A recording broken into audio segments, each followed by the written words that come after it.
see how the circuit works. Step 1. Connect the clock input of the IC4026 to a clock signal source.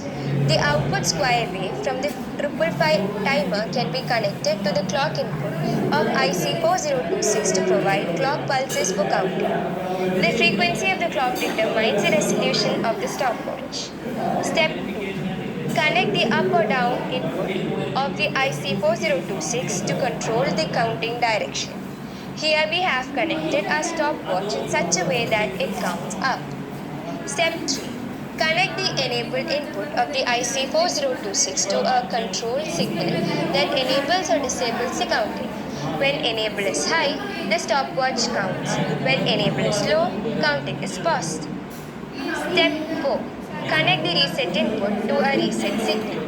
This signal resets the counter to 0. A push button is connected to reset to manually reset the stopwatch. Step 5.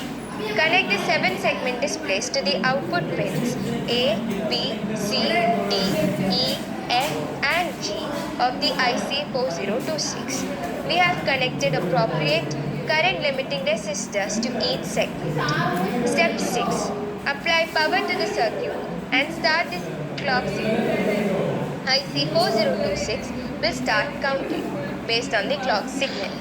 Step 7. The 7 segment displays are showing the time elapsed in seconds. Remember that we are using a 555 timer to provide 1 second delay. The displays will increment accordingly. Step 8. We can use push buttons to control stopwatch functions.